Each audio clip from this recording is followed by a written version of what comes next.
A paz do Senhor, meus irmãos. Aqueles que puderem permanecer em pé. Rapidinho. Eu falei hoje de manhã que nós não somos dualistas, nós não somos platônicos, que desprezam o corpo, né? Porque entendemos que tanto corpo e alma e espírito somos uma unidade diante de Deus e devem ser preservados, né? E uma hora dessa, querido, com certeza, o espírito está pronto, mas o corpo, que é uma cama, né? Então aqueles que puderem, sem nenhum constrangimento, vamos dar uma oxigenada no nosso corpo aí, queridos? Estica assim, ó.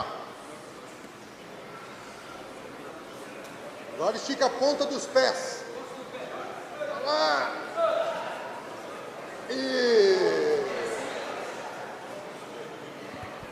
Tá bom, podemos assentar em nome de Jesus. Dá para aguentar mais um pouquinho. Tá chegando o fim, meus queridos, tá chegando ao fim. Ser forte e ser valente, amém? Queridos, em continuidade o que falamos de manhã sobre a liberdade cristã, e sobre a liberdade que Paulo fala conosco em Gálatas, fala com a igreja de lá e fala com a igreja de atual também. Nós tentamos mostrar através da Bíblia que a liberdade é um dom divino. É um dom dado aos homens, por serem criados à imagem e semelhança de Deus. Contudo, por causa do pecado, essa liberdade foi distorcida. E essa própria busca por liberdade, que foi um dos motivos da queda, o não se contentar com a sua posição de criatura, de ser criado, mesmo com todos os privilégios que recebeu, deu origem a uma busca desenfreada por liberdade, tentando ser Deus. E nós definimos que o conceito lá fora sobre liberdade, ele pode ser resumido em duas palavras: autonomia e autossuficiência. Com qualquer pessoa que você vai conversar lá fora, seja ele de qualquer área, seja ele de qualquer nível social, no imaginário, na mente dele, quando se fala em liberdade, ele imagina para si autonomia e autossuficiência. Essa é a questão. Também aprendemos que apenas Deus possui liberdade absoluta. O ser humano, a liberdade que se fala é uma liberdade relativa, porque ele é uma criatura, e sendo criatura, logicamente não pode ter a liberdade absoluta. Sempre que tratamos de liberdade do ser humano, é uma liberdade em relação a algo ou em relação a alguém. E por fim falamos que é necessário para o exercício da liberdade humana uma moldura. Do contrário, o caos se instala na sociedade, na família, na igreja. É necessário uma moldura que regule esse exercício da liberdade e que não permita que nós, seres humanos decaídos, nos autodestruamos. Nós temos a tendência do individualismo, nós temos a tendência do egoísmo e a tendência mostrada na história, seja na história bíblica, seja na história geral da humanidade, é os abusos cometidos pelo uso o exercício da liberdade que leva a machucar os outros, a violência, a morte, a corrupção e a imoralidade. Dentro do contexto bíblico, Deus, salvando Israel do Egito, lhe colocou uma moldura para que servisse ali de uma forma da prática da liberdade, do exercício saudável da liberdade. E essa moldura chama-se Torá, chama-se a lei. A sociedade nossa, a sociedade considerada ocidental, civilizada, ela copia os princípios bíblicos, sem dar o devido crédito a Deus. Algumas vezes ela usurpa os princípios bíblicos, também sem dar o devido crédito à Bíblia, a Deus. Um grande exemplo é a dignidade humana. Esse é um contexto bíblico, que nenhuma outra sociedade tem. Mas agora a dignidade humana é propagada de uma forma como se fosse algo natural do ser humano. E eles desprezam Deus, mas usurpam esse conceito. Da mesma forma, como Deus estabeleceu uma moldura para o exercício da liberdade, a sociedade civilizada, que nós consideramos civilizada, ela usa essa moldura também. Uma moldura que nós chamamos lei, o que agora é chamado Estado Democrático de Direito. Cada país tem as suas leis, cada país tem as suas regras, e elas impõem as regras sobre os cidadãos para que o cidadão possa exercitar a sua moralidade ou a sua liberdade. Contudo, por causa do pecado, A tendência de cada um de nós, ou cada uma das pessoas que ainda não receberam Cristo, que não foram libertos realmente pelo Evangelho, a tendência é se revoltar contra a moldura. Qualquer moldura estabelecida por um governo, a tendência da população, com o passar do tempo, é se revoltar contra a moldura, tentar achar brechas na moldura, tentar forçar a moldura para expandi-la, aumentá-la ou destruí-la. Isso é uma tendência do ser humano. Você estabelece regras na sua casa, por um tempo funcionam, começa a haver exceções às regras, começa a haver uma certa burlar as regras, o jeitinho de passar por cima das regras, e quando você vê, as regras já não estão valendo mais nada. Isso acontece dentro de uma família, dentro de uma organização, dentro de uma empresa e dentro de um país, porque mostra a tendência pecaminosa do coração humano em destruir qualquer moldura pela sua obsessão em ser livre, totalmente livre, absolutamente livre de ser um ser divino. Então vivemos uma crise na sociedade. A moldura é instalada, a moldura é rompida, instala-se o caos, uma nova moldura surge e assim por diante. Um grande exemplo disso é a Revolução Socialista de 1917. Ela surgiu justamente porque os czares russos imprimiram uma moldura sobre a população gigantesca. A população não aguentou, ela se revoltou contra aquilo e estourou a moldura. Causa-se uma revolução. Com a revolução veio o socialismo, que instala uma outra moldura, senão a sociedade vive em caos. A moldura era pior ainda, até em 1988 ela desaba. E isso, meu querido, acontece em toda a história. Se você estudar a história bíblica ou a história do mundo, você vai perceber revoluções surgindo para destruir um sistema legal, implantando outro, às vezes ainda mais autoritário, que é suprimido por uma nova revolução, e assim vai.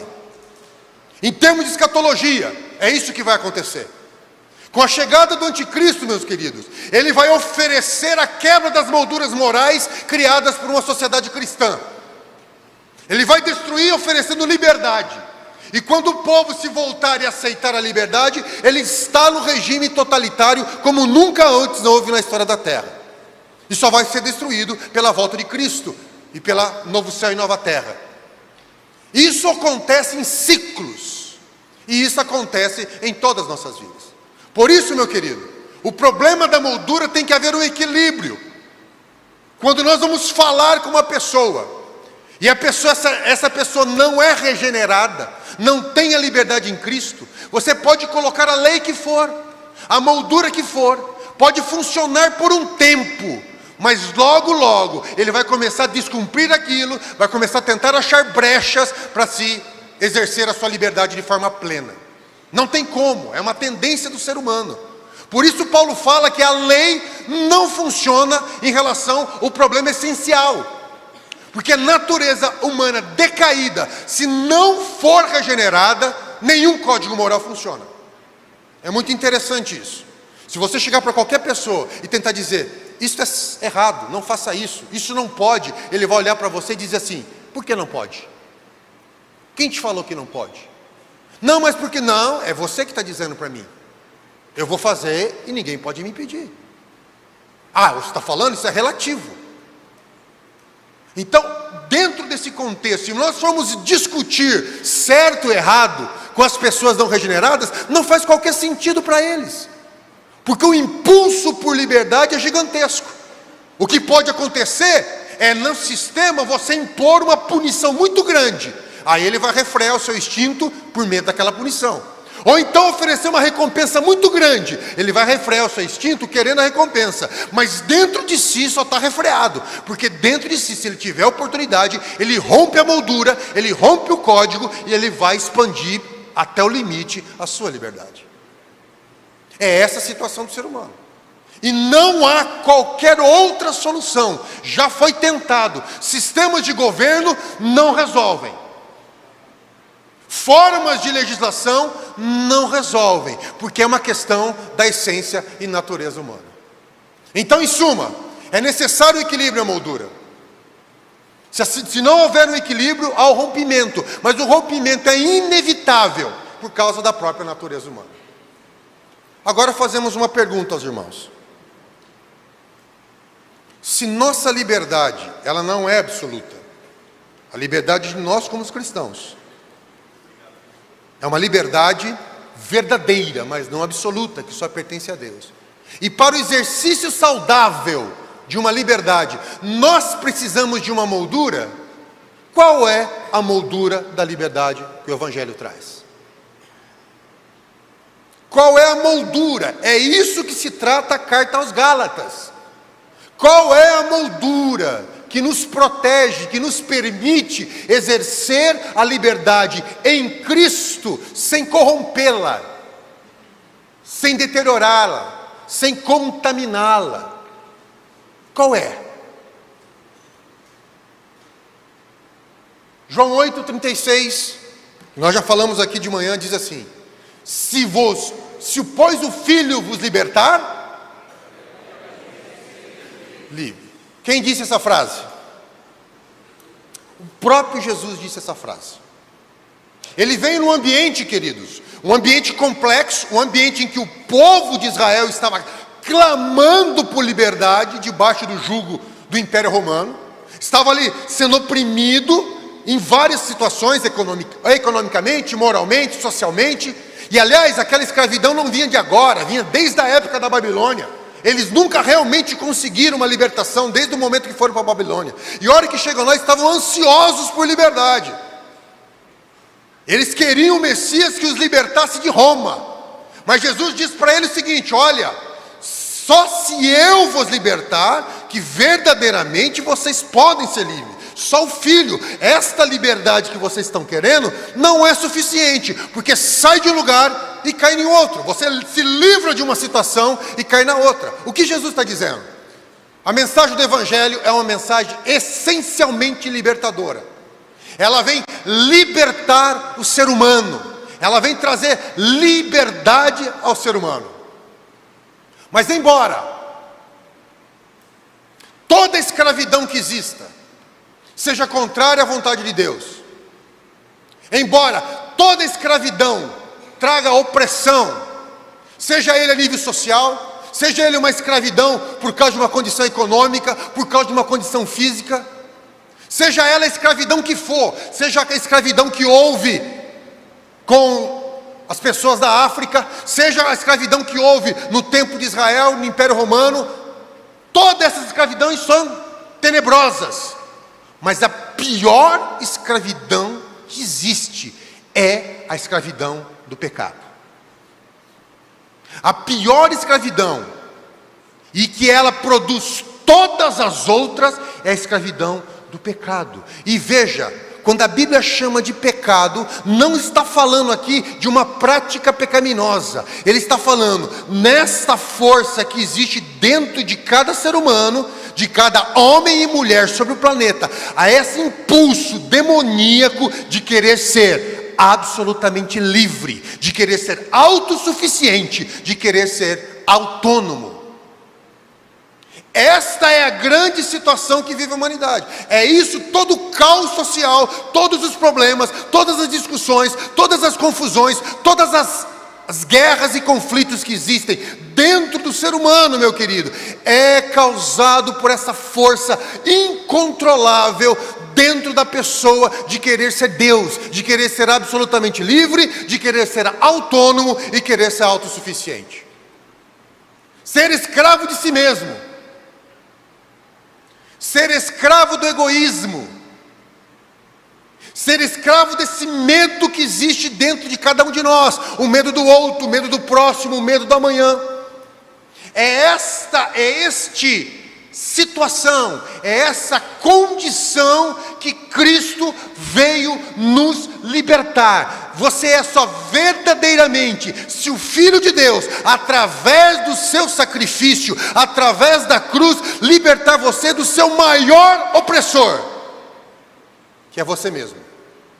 Que é você mesmo. Nós somos os nossos maiores inimigos. Nós somos os produtores da escravidão. Nós somos que geramos escravidão na nossa própria vida e nas pessoas que estão em volta de nós, por esse instinto maligno de querermos ser como Deus, esse instinto maligno de querermos ser plenos e autossuficientes e não aceitarmos a condição de criatura. Paulo fala muito bem sobre isso. Ele diz: miserável homem que sou, quem me livrará do corpo dessa morte? Quem me livrará dessa natureza? Quem me livrará desta situação? E isso você pode criar as leis que forem, vocês podem criar o código moral que for, você pode tentar controlar isso da forma como você quiser. Por um tempo parece que isso vai correr bem, mas logo a rebeldia surge e você não consegue suportar e você novamente cai na escravidão. Seja com vícios, com drogas, com sexualidade, seja lá com o controle do dinheiro, seja lá o falar mal dos outros, não interessa. Todo ser humano é dominado por isso. Todo ser humano é dominado por essa situação. A única solução possível é essa natureza que eu e você herdamos de nossos pais. Ela ser morta e dar lugar a uma nova vida. A única forma de nos livrarmos disso é através do sangue de Cristo, é através do novo nascimento, é através da obra do Calvário. Não existe outra forma, não existe outro meio, não existe outra situação possível.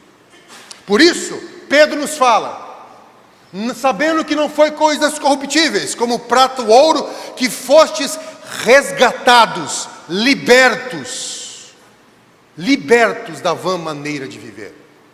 Esta vã maneira de viver é justamente isso que nós estamos comentando. É nunca estar satisfeito com nada, é sempre explorando os limites, é sempre tentando ser como Deus, é sempre tentando ser autônomo, é sempre tentando ser autossuficiente, é não reconhecendo a sua posição de criatura, e isso causa competição entre nós, causa briga entre nós, causa deterioração na família, e só é resgatado disso através do sangue de Cristo. Por isso, discutir moralidade com o não regenerado é complicado. Ele não vai entender isso, porque a mente dele está obscurecida. Para ele não faz qualquer sentido. Por isso, a única ferramenta que existe, que é dada à igreja, é a pregação do Evangelho, porque o Evangelho é o poder de Deus para a salvação. É Ele. O que tem poder para libertar a pessoa dessa escravidão que ela vive, abrir os olhos, ela compreender a sua situação, e aí receber Cristo, e através disso ser verdadeiramente liberta, é o Evangelho. A igreja não tem outra arma, a igreja não tem outra forma. A igreja, ela defende os padrões bíblicos, mas o mundo não entende isso. Eles não vão entender jamais, porque a mente está obscurecida, e a única forma que nós temos é através do Evangelho. A única forma que nós temos de criar uma geração firme na palavra de Deus é a mensagem do Evangelho. A única forma que nós temos de nós, como igreja, cumprirmos o nosso papel é falando do Evangelho. Não existe outra forma.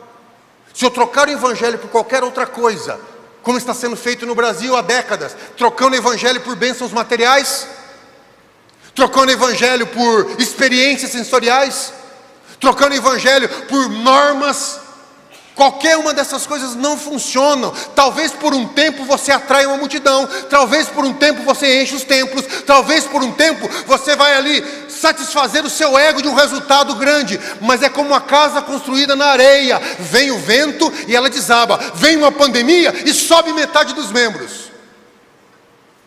Por quê? Porque justamente fosse baseado em algo que não é o Evangelho. Apenas o Evangelho, ele pode gerar verdadeiros filhos de Deus. A pergunta é: como é que eu faço que essa geração nossa seja compromissada? Esses jovens entendem o compromisso.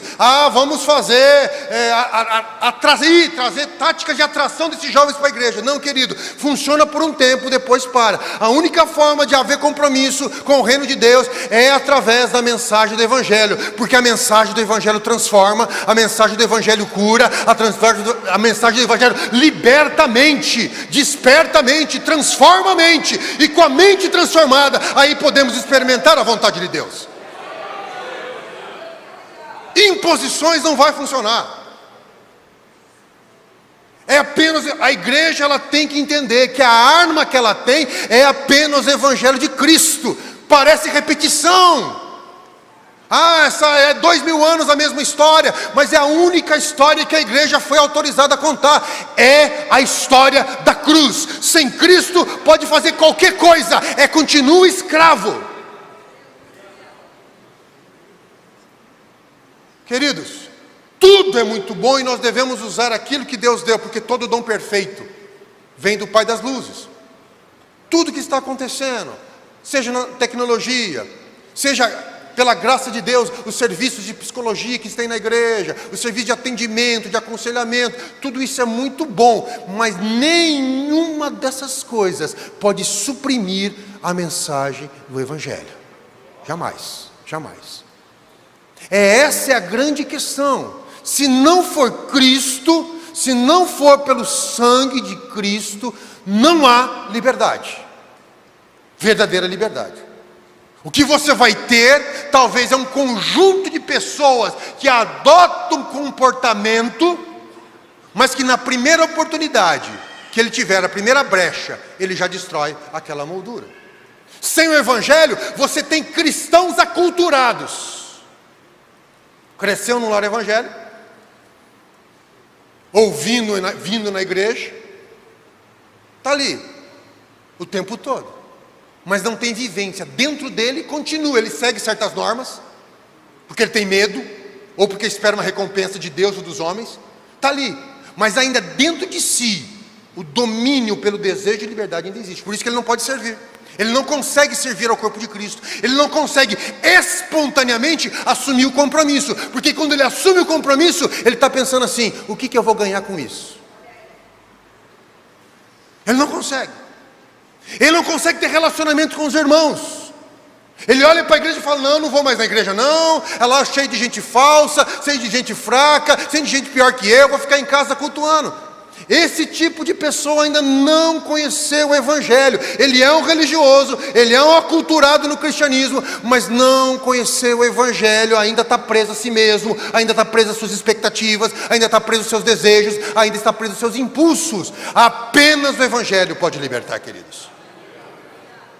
Por isso, o apóstolo Paulo exorta Timóteo: pregues o Evangelho, a tempo e a fora de tempo, pregues a palavra. Você tem que insistir com o Evangelho de Cristo. Já repetiu 10 vezes, já repetiu 500 vezes, não interessa. A única solução para a nossa geração, a única solução para os nossos filhos, para os nossos jovens, a única solução para a nossa igreja enfrentar os tempos terríveis que virão, é através do Evangelho de Cristo.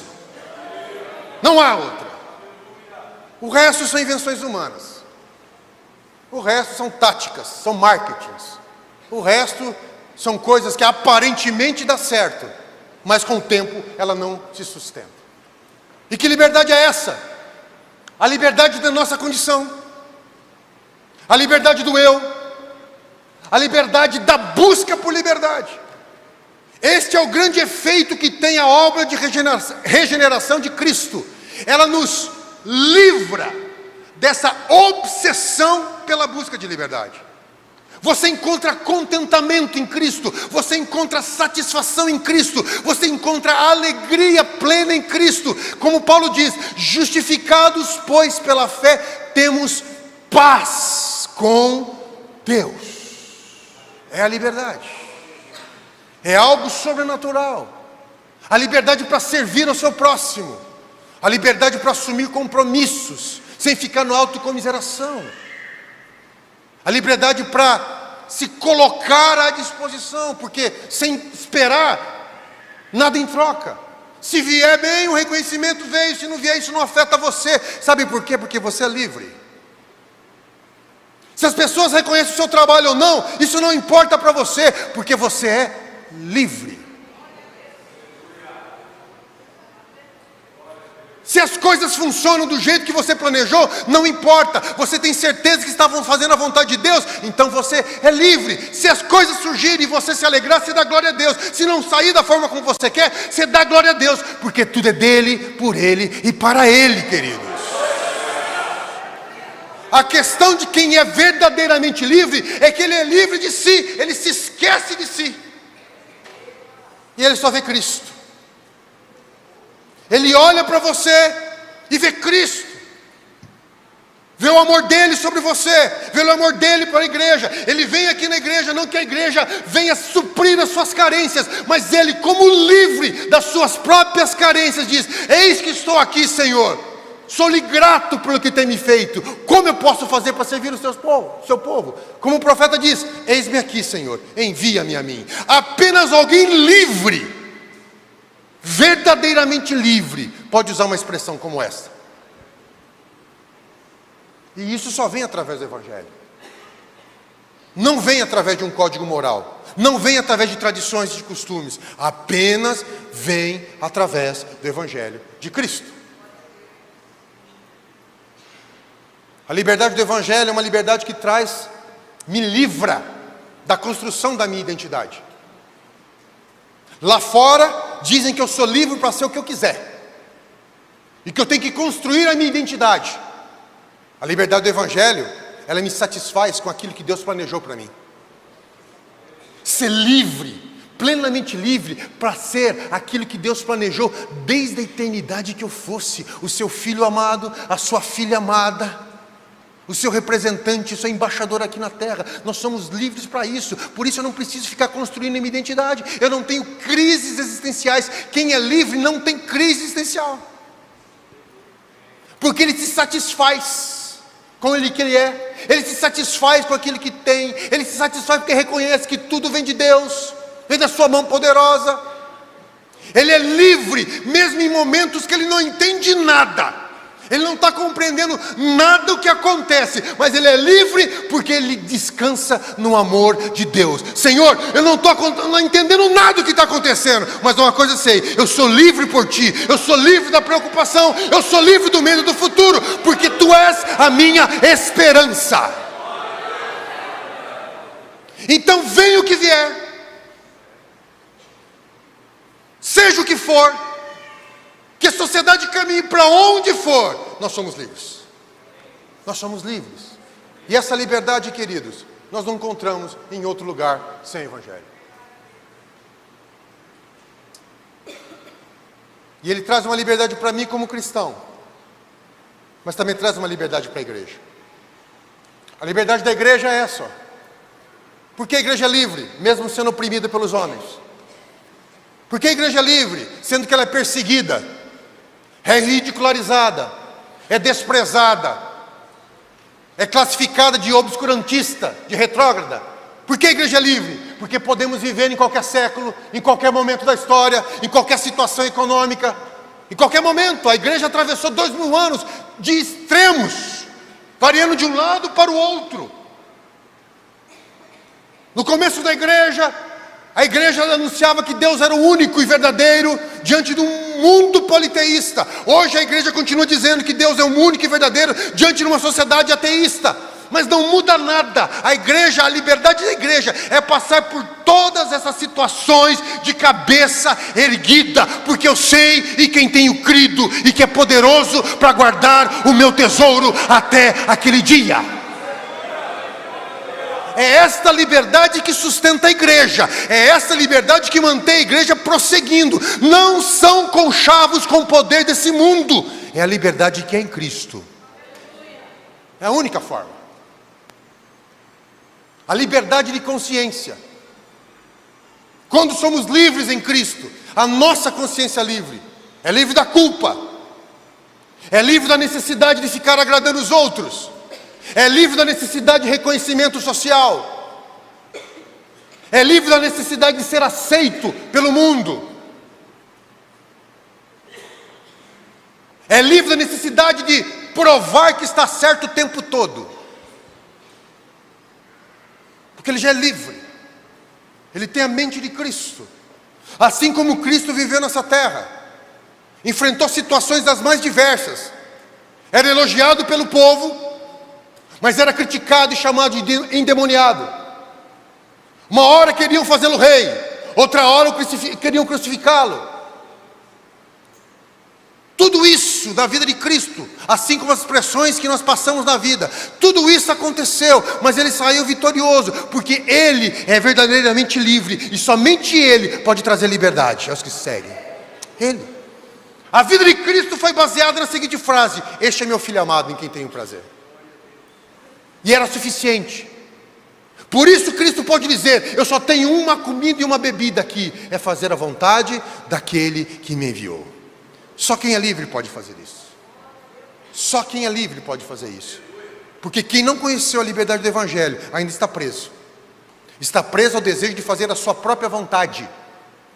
Está preso ao desejo de fazer o que os seus instintos, o que os seus impulsos determinam e mandam. Sem a liberdade do Evangelho, meu querido, não vai ter família saudável.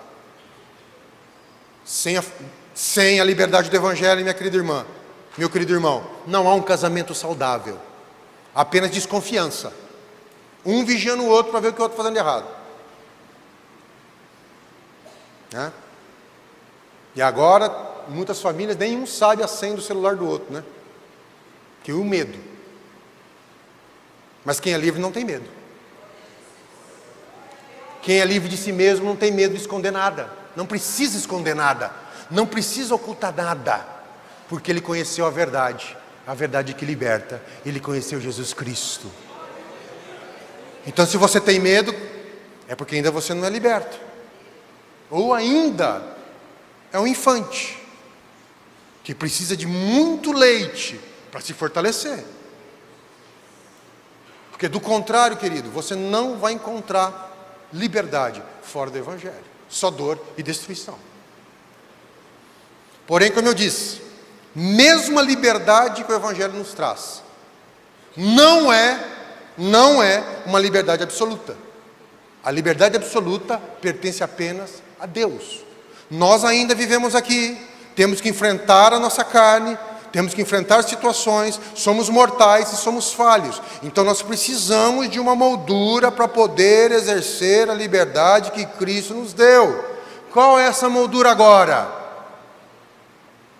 Essa moldura não tem outra senão o amor. Não é a moldura da Torá mais. Agora é a moldura do amor. O amor primeiramente por Deus e depois pelo nosso semelhante. É isso agora, meu querido, que regula o exercício da minha liberdade que eu tenho em Cristo. É isso que permite que eu exerça a liberdade que Cristo me deu de forma saudável, sem deteriorá-la, sem que a minha liberdade se torne uma pedra de tropeço para mim mesmo. Como Paulo vai falar em Gálatas: não useis da liberdade para dar ocasião à carne. A única forma de exercermos isso é através do amor. O seu comportamento, a sua atitude, o seu exercício de liberdade, ele é regulado pelo Evangelho através do amor. O amor não cerceia a liberdade. O amor permite que nós, eu e você, exerçamos a nossa liberdade de forma saudável. Por isso, dentro das Escrituras, o amor é tão importante.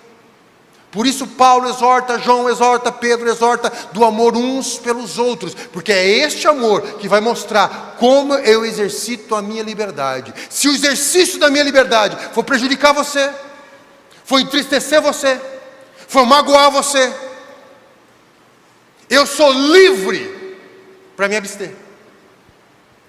Eu sou livre para dizer: agora não. Se o exercício da minha liberdade vai trazer problemas à comunidade onde estou envolvido, se o exercício da liberdade vai trazer complicações à minha liderança, eu posso em Cristo entender que era tudo bem, que isso aqui não tem nada, mas se aquilo eu perceber que eu estou trazendo problemas para a minha igreja, problemas para a minha família, problemas para o meu casamento, eu digo não. É isso que é ser livre. O exercício do amor, como Paulo fala. Se comer carne, e Paulo tinha consciência plena que o desfrutar da carne ali não tinha nenhum problema. Do churrasco Paulo está falando aqui, né? Não tinha problema nenhum. Mas se o meu irmão, por causa do seu nível de maturidade, entender que aquilo é errado, e vendo eu praticando aquilo, se escandalizar, se eu servir de pedra de tropeço para entristecer o meu irmão, ou causar problemas na comunidade, eu digo não. Eu me abstenho daquilo. Por quê? Eu estou abrindo mão da minha liberdade? Pelo contrário, eu estou exercendo plenamente a minha liberdade, a liberdade vinculada ao amor. Porque nós somos livres. Quem não é livre, já arruma confusão. Quem é livre, quem não é livre, já vai buscar os seus direitos. Dentro do corpo de Cristo a gente vê muita gente isso. Eu quero os meus direitos. Estou aqui há 30 anos nessa igreja. Nunca deixei de pagar um mês de dízimo. Então eu tenho direito de fazer isso. Mas se você vai entristecer o seu irmão, não interessa, eu tenho direito. E a gente fica nesse jogo. E a gente fica nessa disputa de quem pode mais. E às vezes, para controlar isso, a gente impõe regras, normas, e esquece do amor. Mas mais uma vez, quem é verdadeiramente livre em Cristo, ele só tem uma moldura para o exercício da sua liberdade: é o amor a Deus, é o amor ao próximo. A sua liberdade é exercida da seguinte forma: glorifica a Deus isso que eu estou fazendo? Glorifica a Deus? Produz algum fruto para o reino de Deus? Essa é minha postura. Traz alguma edificação ao corpo de Cristo? Traz alguma edificação às pessoas que estão em volta de mim? Ou é para satisfazer a minha própria necessidade? Ou é para satisfazer o meu próprio interesse? Ou é para satisfazer o meu próprio desejo? E aí eu fico discutindo contextos bíblicos, se isso pode, se isso não pode, se isso dá, se isso não dá. Eu fico discutindo isso, tentando provar o meu argumento, e mesmo quando eu não consigo provar, eu forço a barra, porque eu tenho certeza de que estou certo, mas ao mesmo tempo eu estou magoando meu irmão, ao mesmo tempo eu estou causando problemas, ao mesmo tempo eu estou trazendo conflitos. Isso não é o exercício da liberdade. Isso é o que é a liberdade do mundo: autonomia e autossuficiência. Mas Cristo continua dizendo: eu libertei vocês para a liberdade. E entenda, meu querido, e entenda, minha irmã, a principal liberdade que o Evangelho nos concede pelo poder do Espírito Santo é a liberdade de nós mesmos. Essa, sem esse conceito de liberdade, e sem esse conceito que a moldura de exercício de liberdade agora é o amor, nós não compreendemos muitas partes das Escrituras. E nós ficamos discutindo coisas que não levam a nada. E comparando liberdade com moldura, nós temos duas palavrinhas aqui para entendermos a carta aos Gálatas. A primeira palavra é antinomismo. A segunda palavra é legalismo. Paulo era acusado pelos seus oponentes de antinomismo. Mas o que é isso? Como eu disse, o exercício da liberdade humana, ele é manifesto em duas obsessões: a obsessão de ser autônomo e a obsessão de ser autossuficiente. A obsessão de ser autônomo é aquilo que nós vemos em Gênesis, capítulo 3. Quando a serpente oferece a ele, ao casal, dizendo: vocês serão como Deus. O desejo de ser como Deus, ela gera autonomia. Autônomos, eu faço a minha própria norma, eu faço a minha própria regra. Eu defino para mim o que é certo e errado. Eu defino para mim o que é justo e injusto, o que é bem e mal. Isto é a autonomia que a Bíblia fala. E a autossuficiência? Gênesis também nos fala, capítulo 3, que assim que o homem percebeu, o homem e a mulher perceberam que estavam nus, eles coseram para si vestes de folhas. Eles tentaram resolver a sua própria situação.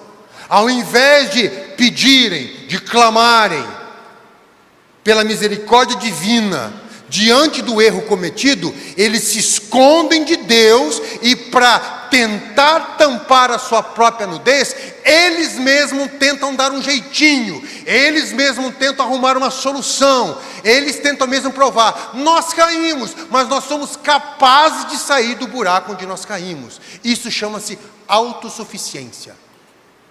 Entenda, a antinomia, quando alguém é dominado pela antinomia, é o seu desejo extremo pela liberdade, pela autonomia.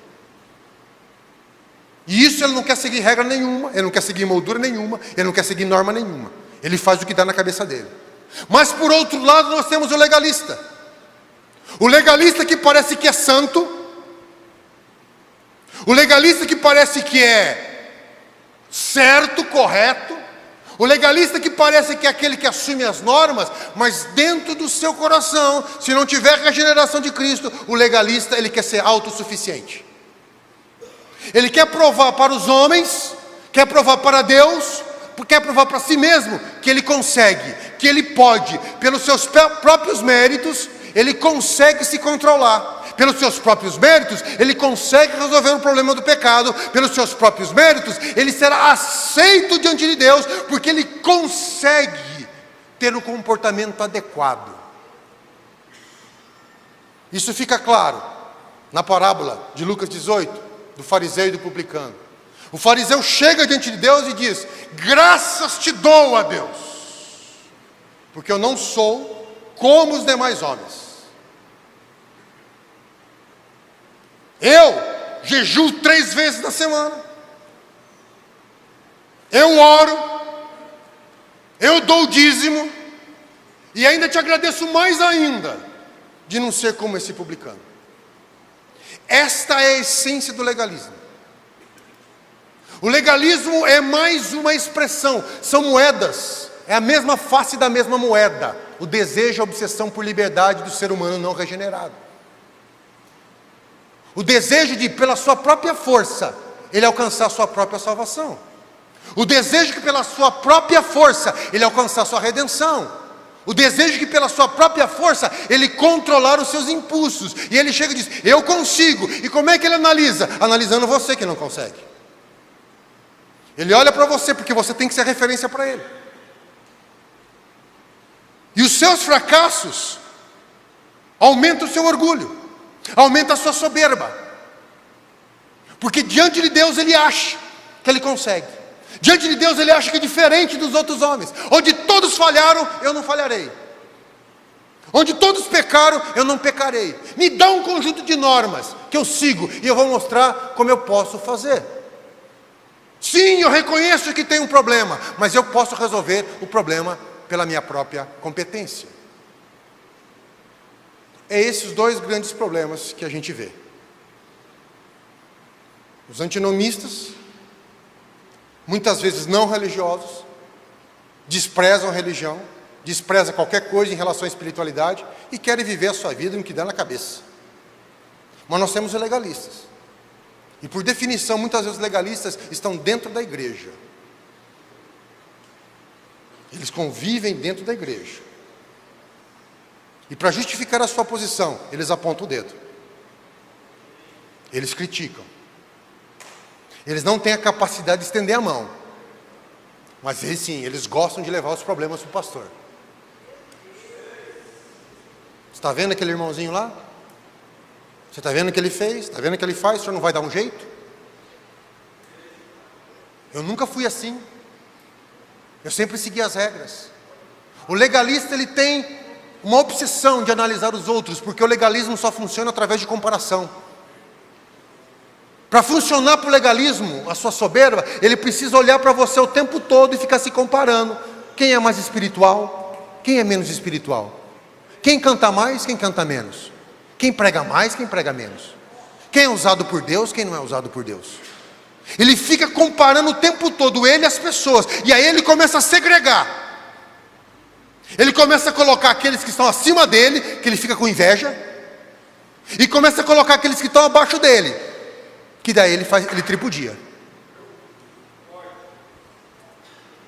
Essa é a função do legalismo. Estão dentro das igrejas, mas ainda precisam da libertação do Evangelho. E sabe qual é o problema?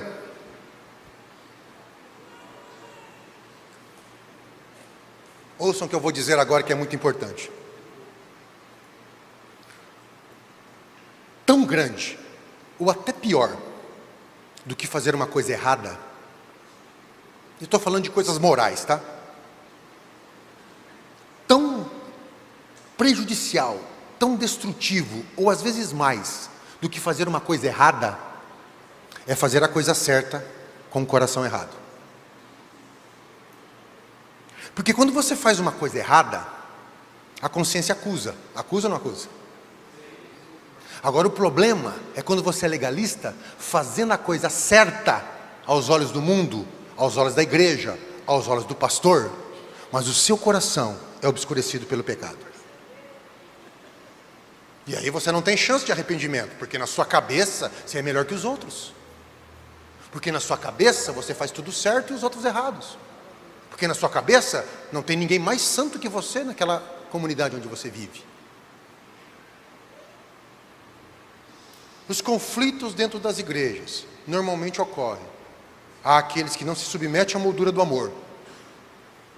Leem Gálatas 5:1 e acham que pode fazer qualquer coisa. Com o conflito dos legalistas, que querem viver, provar que são autossuficientes e que nem precisariam de Cristo para a sua vida, porque são bons demais. São bons demais. Essa igreja não me merece. Se essa igreja soubesse quem eu realmente sou, ela não me merece. Eu preciso de uma igreja melhor. Uma igreja que reconheça os meus talentos. Uma igreja que reconheça as minhas aptidões. Uma igreja que reconheça o quanto Deus me usa. Não serve para mim. Vocês não servem para mim. É esse o pensamento. Às vezes a revolta é justamente isso. Por quê? Porque dentro de você e dentro de mim existe ainda a pressão pela autonomia e pela autossuficiência. Mas tudo é a mesma coisa. Tudo é natureza humana. Tudo é essência do pecado. E que se não for tratada através do Evangelho, vai levar as pessoas, como tem levado, à destruição e à ruína. É o que está acontecendo. E o tempo passa, as coisas não subsistem. Pela primeira vez na história, em 2016, saiu um novo censo do IBGE. É a primeira vez na história que apareceu uma porcentagem dizendo: evangélico não praticante. A gente costumava ouvir isso do católico. Tudo bem, a gente está acostumado. Mas agora existem os evangélicos não praticantes. E se você puxar a história e a ficha, há uma coisa em comum. A soberba de se achar melhor do que a igreja onde ele estava. E aí ele abandona aquilo. Não, aquela igreja lá eu não vou mais não. É cheio de problema. Que é isso? Eu já tenho tanto problema na vida, vou estar no meio daquela igreja. Eu vou fazer um pedido para você, meu querido irmão, que talvez ainda pense assim. Se você, na sua busca por uma igreja perfeita, encontrar uma, eu vou fazer um pedido para você que já fiz nesse púlpito aqui num culto à noite. Não vá para ela. Porque a partir do momento que você for para lá, ela deixará de ser perfeita. Então, meu querido irmão, não vai estragar o que os outros fizeram. Fica aqui com a gente. Nós somos imperfeitos. Nós estamos numa caminhada. Nós estamos crescendo em Cristo. Fica aqui com a gente. Que somos imperfeitos, mas somos limpinhos. Fica aqui com a gente. Caminhe junto com a gente. E deixe de lado essa arrogância. E aceite Cristo Jesus no seu coração. Deixe de lado a religião. E aceite o Evangelho. Aceite o Evangelho.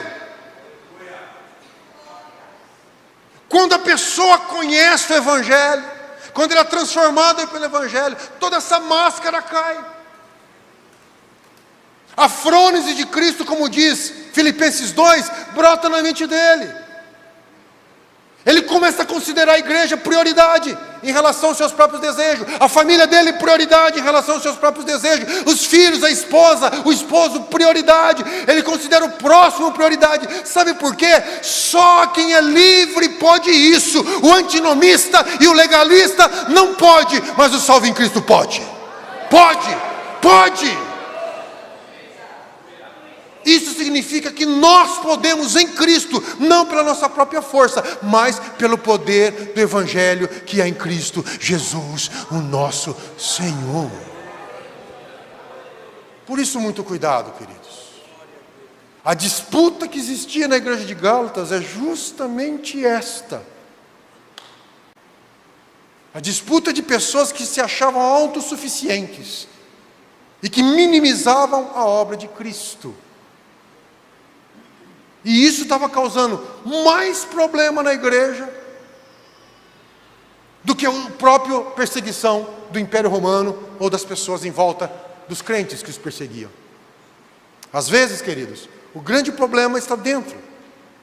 Nós ficamos com medo do mundo. Nós ficamos com medo das leis. Nós ficamos com medo do próximo governo. Nós ficamos com medo das faculdades, da academia, da televisão que critica a igreja. E às vezes esse medo gera agressividade e ódio. Mas o maior problema, como já diz, a água que afunda o barco não é a água que está fora do barco. A água que afunda o barco é a água que nós deixamos entrar. Nós precisamos tomar cuidado. A nossa igreja, ela é fundamentada, ela é sustentada, ela é mantida pelo Evangelho de Cristo. É sobre esta pedra que ela foi edificada, e as portas do inferno não prevalecerão contra ela. Por isso, não abra mão do Evangelho. Jamais abra mão do Evangelho. Jamais troque o Evangelho por nada. É o único que é garante, querido irmão, querida irmã.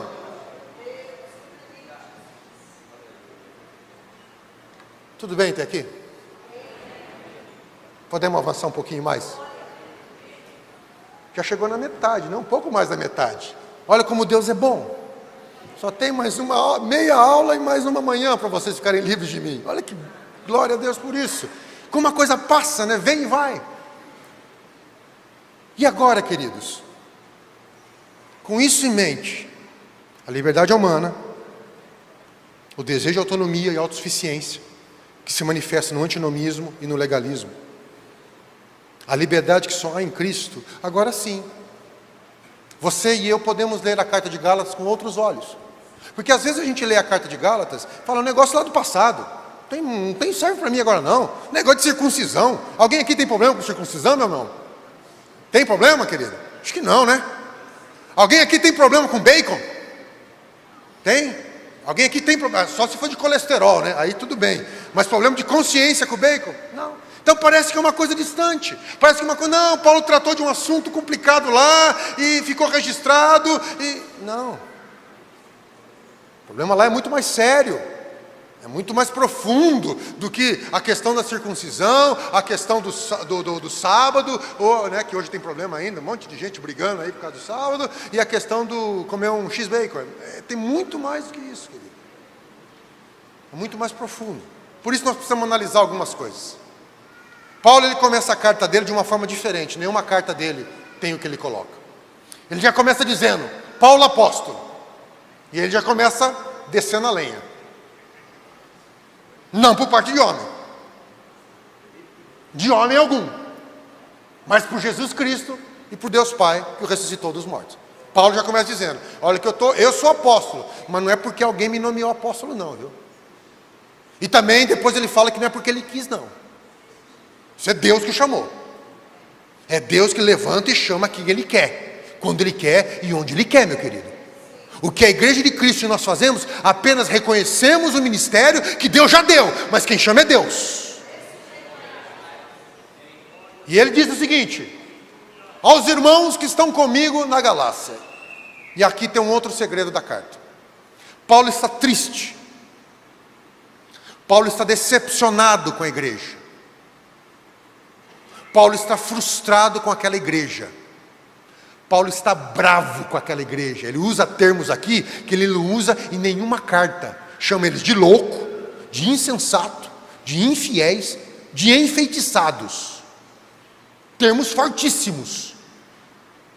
Paulo está falando que vocês estão correndo um grande perigo. Paulo fala à igreja. Paulo fala, mas veja bem, mesmo assim, Paulo chama ele de quê? Irmãos. Paulo não avalia se eles são irmãos ou não. Paulo parte da identidade. Eles estavam fazendo tudo errado por causa da imaturidade. Mas parte não Paulo não parte do que eles estão fazendo, ele parte da identidade para chamar a atenção deles. Vocês são irmãos, vocês são salvos em Cristo, vocês foram resgatados por Cristo, vocês foram libertos por Cristo. Isso que vocês estão fazendo é coerente? Perceba a diferença, como Paulo trata a igreja da Galácia, as igrejas da Galácia, que é uma região. Perceba a diferença de como nós nos comportamos. Perceba a diferença quando nós vamos aconselhar um casal de namorados. Vocês cuidado, hein? Você cuidado com aquele rapaz lá, hein? Você cuidado com aquela moça lá. Cuidado vocês dois. O pai chama os dois, né? Cuidado vocês dois. O que vocês fazem, aonde essa mão vai parar. Porque se Jesus vier, naquele momento, vocês ficam. É esse o aconselhamento que muitos dão para os jovens. Ou seja, é behaviorismo. É medo é o medo da punição. O que é o aconselhamento segundo o Evangelho? Você chamar o jovem e dizer: você sabe quem vocês são, né? Vocês são filhos de Deus. Você é um filho de Deus, lavado e remido pelo sangue dele. Você é uma filha de Deus, lavada e remida por sangue dele. Vocês são libertos dos seus instintos e desejos pecaminosos. Vocês são libertos. Agora pergunta: como é que um filho de Deus, como é que uma filha de Deus age no relacionamento? Isso, ao seu namoro, está condizendo como um filho de Deus, como uma filha de Deus? É diferente, querido. Você apela para a identidade, porque a nossa foco, a nossa natureza é a identidade que temos em Cristo. Você chama e diz: você sabe quem você é, e agora, sabendo quem você é, haja conforme a sua identidade que você recebeu de Deus. E não tente fazer para ser alguma coisa. Paulo está chamando vocês, mesmo com essas falhas de maturidade, continuam sendo irmãos. E eu desejo para vocês aqui, graça e paz da parte de Deus. Sabe por quê? Esse Deus, esse Jesus Cristo, se deu a si mesmo para nos libertar. É isso, a beleza do Evangelho. Eu e você fomos libertos, não pelo nosso próprio esforço, não porque éramos merecedores, mas porque fomos comprados por um bom preço. Nós fomos redimidos, meus queridos. Nós fomos tirados da escravidão, nós fomos tirados do charco de lodo, fomos trazidos para o reino do Filho do seu amor. É isso quem nós somos. Em Cristo nós somos herdeiros, nós somos filhos de Deus. É essa a nossa identidade. E Paulo está chamando: vocês são assim. É esse o poder do Evangelho. É o poder que chama a responsabilidade da nossa identidade. E não, faça assim que você vai conseguir tal bênção, faça assado que você vai receber castigo. Não é assim o Evangelho. Bênção e castigo não tem nada a ver. O que tem a ver é quem eu sou em Cristo Jesus, meu Senhor. E eu, sendo filho de Deus, o meu nome está escrito no livro da vida. E eu, sendo filho de Deus, nenhuma condenação mais pesa sobre mim, meu querido irmão. Eu parto da identidade. Do contrário, não temos conversa. E Paulo continua falando. A partir desse momento ele diz: é Ele que nos deu a si mesmo para nos livrar do quê? Livrar do quê? Do presente século. Você está entendendo? De agora. Está vendo esse mundo do jeito que está aí? Ele morreu para livrar você disso. Está vendo um monte de pessoas indo para o inferno, drogas, prostituição, miséria, sendo escravizados por todo tipo de situação? Ele morreu por você, para livrar você disso. Você é livre disso. Você é livre disso. Então não se deixe escravizar. Não se deixe escravizar por nada. Não se deixe. Entenda quem você é. E aqui, depois dessa introdução, nós vamos falar um pouquinho sobre essa carta para aprendermos mais sobre ela. Queridos, provavelmente a primeira carta a ser escrita. Até tempos atrás, pensava-se que seria a primeira e segunda Tessalonicenses, que seriam as primeiras cartas de Paulo a serem escritas. Porém, agora, avançando os estudos de linguística e tudo mais, A boa parte dos estudiosos bíblicos concordam que Gálatas, talvez Tiago, mas muito mais provavelmente Gálatas, foi a primeira carta a ser escrita por Paulo, e veja bem, a primeira carta a ser escrita, a circular pelas igrejas do primeiro século. Foi escrita antes da conclusão dos evangelhos. Antes que os 4, ou pelo menos os 3 evangelhos sinóticos circulassem, a carta aos Gálatas já circulava por toda a região. Então, se nós entendemos os 400 anos de silêncio profético com Malaquias, o primeiro escrito inspirado pelo Espírito Santo a circular depois de Malaquias foi a carta de Paulo aos Gálatas. Isso mostra para nós uma certa importância. Na sua Bíblia ela não tem essa sequência, porque ela não se propõe a colocar na sequência cronológica. Mas nos mostra a importância e o momento que essa carta vivia. Essa carta, meu querido, ela tem um caráter pessoal. Embora ela tenha servido de base para Martinho Lutero fazer a reforma protestante e tantos outros, essa carta, ela não se propõe a fazer um tratado teológico. Essa carta, ela mais parece um pai amoroso, porém preocupado com seus filhos. Você que é pai e mãe sabe o que eu vou dizer aqui. Você cria os seus filhos, você ensina os seus filhos, você cuida dos seus filhos. Os seus filhos começam a viver a vida. E de repente você começa a notar que uma outra voz, uma pessoa, uma ideia, qualquer outra coisa, começa a atrair os seus filhos. E você olha para aquilo e vê: isso é perigo, isso vai levá-lo à morte, isso vai levá-lo à ruína. E você entra com toda a preocupação, querendo: filhos, ouçam, lembre-se do que eu ensinei, lembre dos caminhos que eu ensinei a você, lembra daquilo que eu ensinei a você, e agora você está dando ouvidos a uma outra voz, está dando ouvidos a uma outra pessoa. Acordem, porque isso vai trazer a destruição. A carta de Paulo aos Gálatas é a mesma coisa. É um pai amoroso escrevendo para os seus filhos: cuidado, eu ensinei a verdade a vocês, eu ensinei o evangelho a vocês. Através do evangelho vocês foram arrancados da escravidão e da idolatria. Então cuidado, porque vocês dão ouvidos a uma voz estranha que vai levar vocês à ruína. É esta o espírito, esta é a motivação que Paulo escreve a carta aos Gálatas.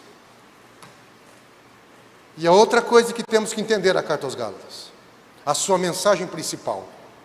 Embora, queridos,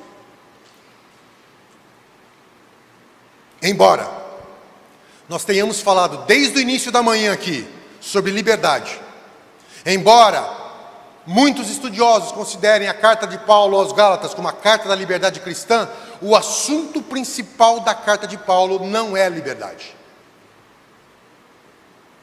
O assunto principal da carta de Paulo é a suficiência de Cristo. É por isso que essa carta é tão atual. É por isso que nós, como igreja, precisamos tanto nos debruçar sobre essa carta. É a suficiência de Cristo. Quando nós não entendemos que Cristo é suficiente para a nossa salvação, Cristo é suficiente para a nossa redenção, Cristo é suficiente para a nossa paz, Cristo é suficiente para a nossa alegria, Cristo é suficiente para nós vivermos o dia a dia, quando nós nos afastamos disso e tentamos somar qualquer outra coisa à obra de Cristo, nós estamos subtraindo o próprio Cristo. Eu vou dizer de novo que uma hora dessa está todo mundo abrindo a boca. Se eu e você, quisermos somar, adicionar qualquer coisa à obra de Cristo, nós subtraímos Cristo. A obra de Cristo é suficiente para mim, para você, para os nossos filhos, para o nosso casamento. A obra de Cristo é suficiente para a nossa igreja. Toda vez que a igreja se afasta da suficiência de Cristo, ela entra em problemas, em declínio, em apostasia. A história mostra isso. Afastou de Cristo e somou qualquer outra coisa à obra de Cristo e tirou a sua dependência de Cristo, a igreja entra em crise. Paulo está fazendo uma colocação que ela é central em suas cartas. Cristo basta. É Ele que salva. É Ele que redime, é Ele que liberta, e é Ele que nos torna aceitáveis diante de Deus. É Ele que nos torna filhos de Deus. Não é aquilo que eu faço que me torna filho de Deus, mas é aquilo que Cristo fez por mim na cruz do Calvário. O que faço agora, faço porque eu sou filho de Deus e o Espírito dele habita em mim. O crente não tenta ser um filho de Deus. O crente desenvolve a filiação divina que ele recebe pelo Espírito Santo. É o que Paulo está tentando falar aqui. O grande perigo daquela igreja é justamente isso. Eles estavam se afastando da suficiência que é em Cristo e aderindo ao Evangelho. Eles não estavam abandonando o Evangelho, tipo assim, o Evangelho não existe, não serve. Não, querido, eles estavam somando ao Evangelho. Eles estavam adicionando algo, como se Cristo não fosse suficiente para a salvação, para a redenção e para a transformação da mente. E nisso eles estavam tirando o próprio Cristo da equação. E a carta nos diz o seguinte: sem Cristo liberdade plena, sem Cristo escravidão. Acrescentar algo à obra de Cristo é subtrair o próprio Cristo. E qual que é a situação dessa carta? A situação era perturbação trazida por mestres, que estavam ensinando a necessidade de rituais judaicos para aceitação diante de Deus. A política desses homens era: Cristo salva. Sim, a gente concorda. Mas você precisa fazer isso. Cristo morreu na cruz? Sim. Cristo ressuscitou? Sim. Através de Cristo temos perdão dos pecados? Sim, mas você precisa ainda fazer isso. Senão está incompleto. Senão a coisa não funciona. Senão você não vai ser aceito diante de Deus. E sabe qual é o pior? O pior não é o ensinamento desses falsos mestres, porque isso sempre vai haver. Falso mestre existe em todo momento, todo lugar, em todas as eras. O grande problema é os Gálatas, que receberam o Evangelho e estavam sendo seduzidos por essa nova mensagem. Eles foram resgatados das trevas, eles foram tirados do paganismo, eles foram tirados de um sistema pecaminoso, trazidos por Cristo, receberam o Espírito Santo, experimentaram o Espírito Santo, e agora foram atraídos por outra voz dizendo: olha, não é bem assim. A carta de Paulo aos Gálatas retrata um dos maiores perigos que a igreja sofreu no primeiro século. Muito maior do que o Império Romano ou do que a perseguição dos outros judeus. Muito maior. Se aquilo tivesse tido êxito, nós não estaríamos aqui hoje. Se Paulo, inspirado pelo Espírito Santo, não tivesse sido tão contundente, tão forte, a ponto de confrontar o próprio Pedro, eu e você hoje jamais teríamos recebido o Evangelho, quiçá existiríamos. Por isso a importância que nós temos de entender que jamais a igreja de Cristo pode deixar a suficiência dele, a suficiência do Evangelho. Trocarmos Cristo, ou mesmo que não troquemos, somarmos qualquer coisa à obra dele, querido, isso vai trazer prejuízo para nós. Quem eram esses perturbadores? Por incrível que pareça, não eram judeus ortodoxos. Não eram. Por incrível que pareça, eram judeus cristãos. Esses perturbadores, eles acreditavam que Jesus era o Messias, principalmente após a ressurreição. Eles entendiam que Jesus realmente veio para morrer e ressuscitar. Eles entendiam isso, mas eles não abriam mão da sua autossuficiência. Eles ainda entendiam que para ser aceitos diante de Deus, eles precisavam cumprir as normas, eles precisavam provar para Deus que eles são capazes, eles precisavam provar para Deus que eles podiam.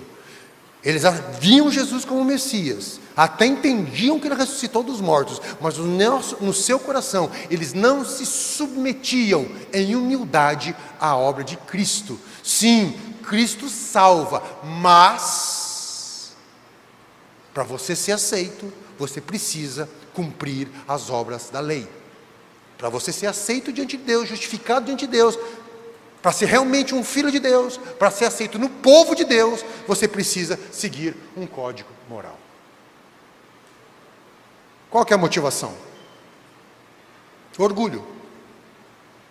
O legalista é orgulhoso. O legalista não admite uma liberdade fora do sistema que ele mesmo criou para si. Ele não admite isso. E quando ele vê alguém vivendo um sistema fora daquilo que ele criou para si, ele tenta arrastar a pessoa para o sistema dele. Ele é orgulhoso de reconhecer que aquilo ficou para trás. Ele é orgulhoso. O legalista, ele adota um sistema moral, e se tudo não for da forma como ele quer, a sua soberba desperta de tal forma que ele não se conforma até convencer outro. Ele se enche de revolta. Com todo respeito, meu querido irmão, todo respeito, minha querida irmã, isso ainda acontece muito nos dias de hoje.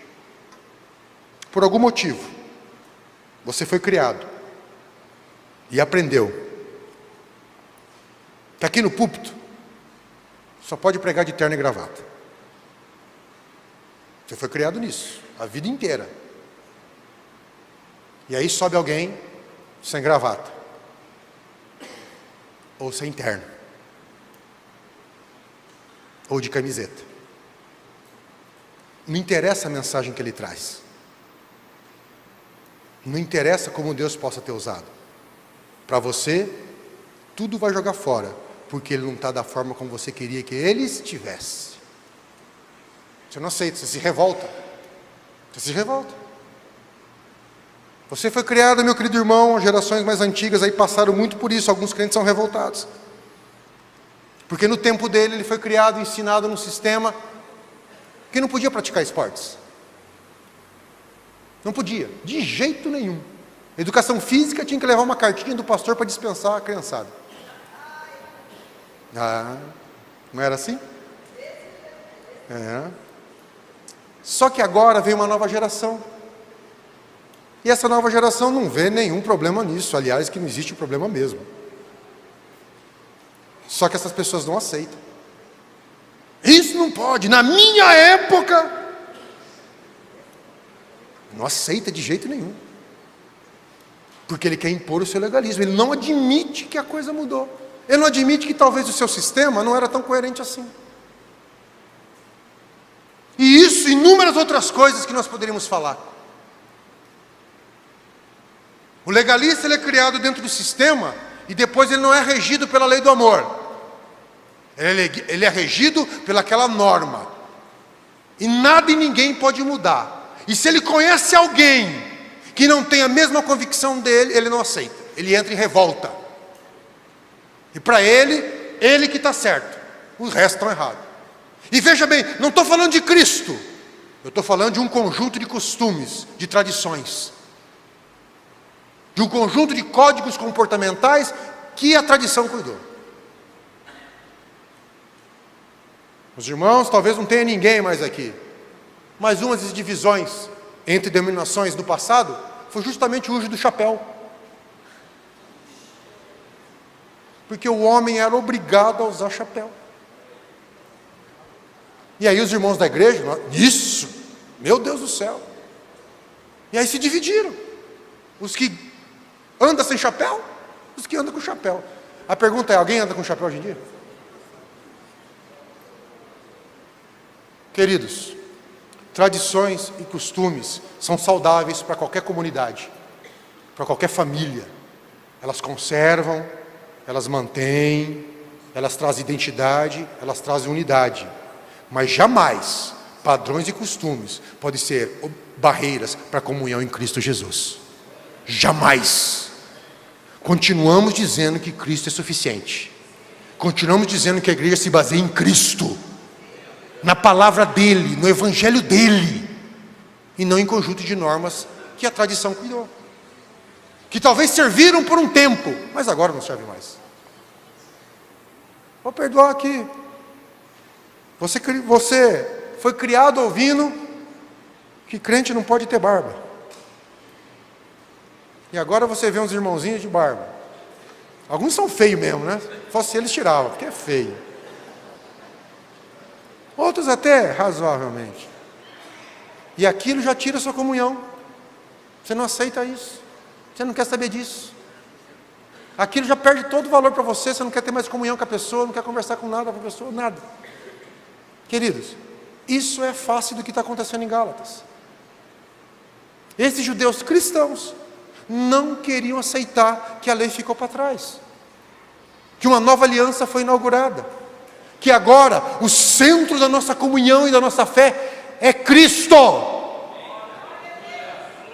é Ele, isso é o Evangelho. Eles não queriam aceitar. Não, Cristo está aqui, mas ainda precisa certas práticas do corpo, ainda precisa certas práticas alimentares, aguardar dias santos, ainda precisa seguir a lei de Moisés. E qual foi a tática que eles utilizavam?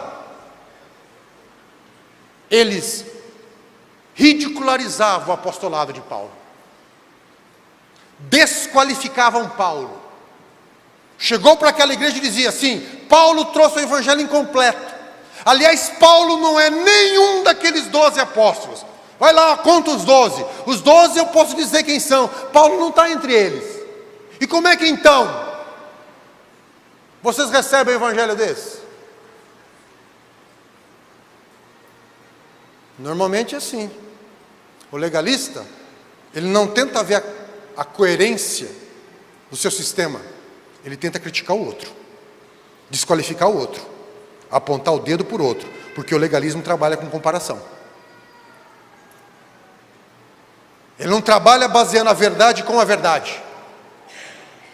Ele trabalha desqualificando o outro e criando histórias para que o outro fique descreditado no que ele fala. E é isso que tentaram falar com Paulo. Eles desejavam a convencer os Gálatas, para depois se vangloriarem nele. E Paulo fala isso em Gálatas 6,13. Eles querem convencer vocês aí para a circuncisão. Paulo falando, eles querem convencer vocês a retornar às práticas da lei judaica. Eles não têm interesse em vocês. O interesse é eles mesmos. É eles dizendo: está vendo como eu estava certo? Está vendo como eu sempre tive razão? Está vendo como Paulo está errado? E se ensoberbecerem em cima deles.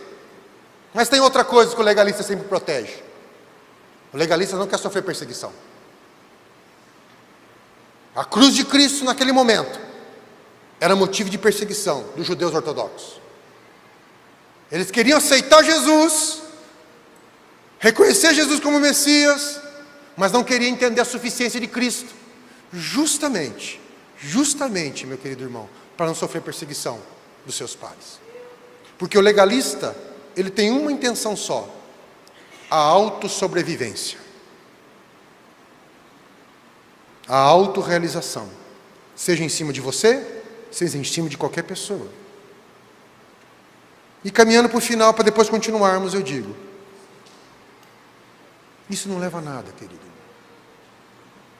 Jesus veio libertar você da autonomia, da antinomia, mas Ele veio nos libertar também do poder opressivo do legalismo.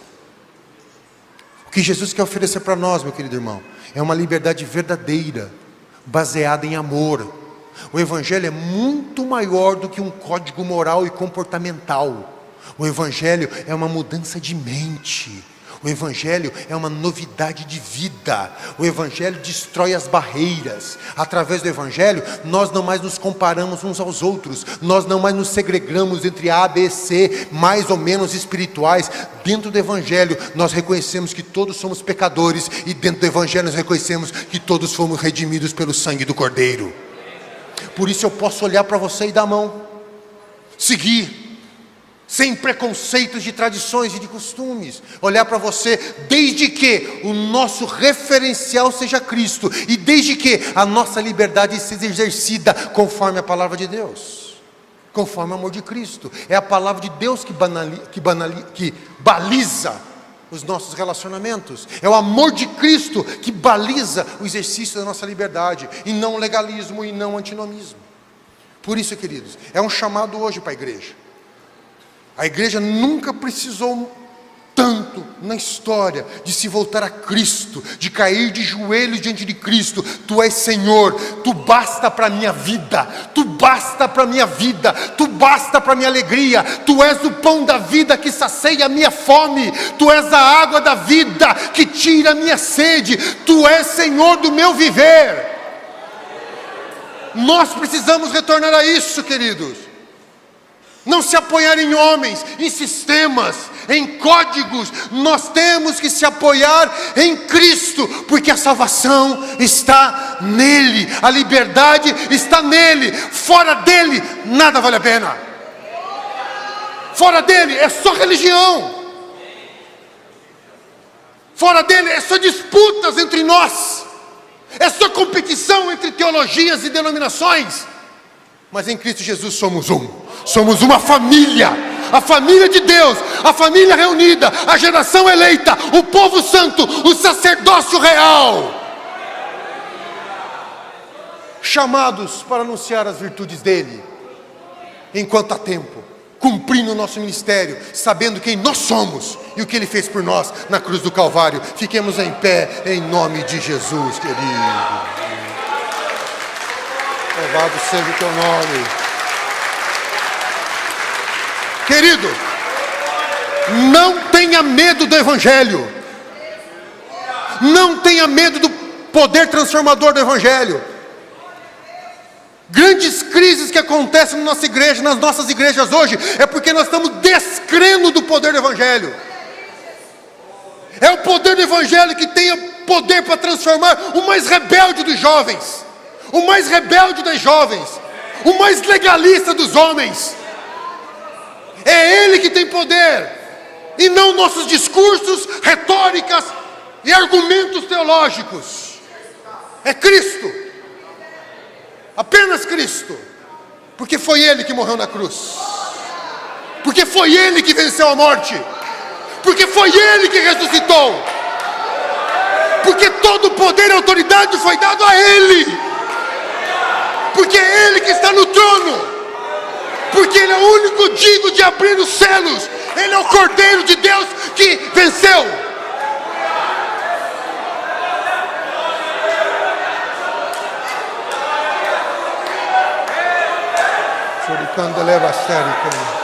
Por isso creia nele, deposite a sua vida nele, entregue-se a Ele e anuncie o Evangelho dele a tempo e a fora de tempo, meu querido irmão.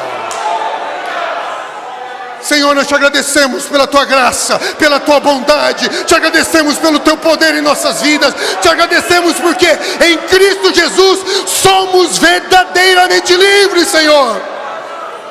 Fomos comprados pela Tua graça, resgatados pelo Teu poder, alcançados pelo Teu amor e pela Tua misericórdia. Por isso, Senhor, não permita que acrescentemos nada à obra do Calvário. Não permita que venhamos misturar o Teu Evangelho com tradições e costumes, mas que venhamos a depender de Ti, a confiar em Ti, a seguir o Teu exemplo,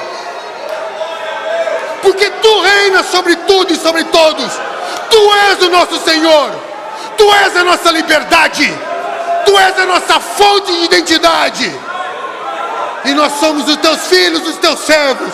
Eis aqui, Senhor, faz a Tua vontade em nós, cumpra-se nós o Teu querer, e traz unidade ao Teu povo, ó Pai. Onde a lei fracassou, a graça superabundou, pelo poder do Teu nome. Amém, amém e amém.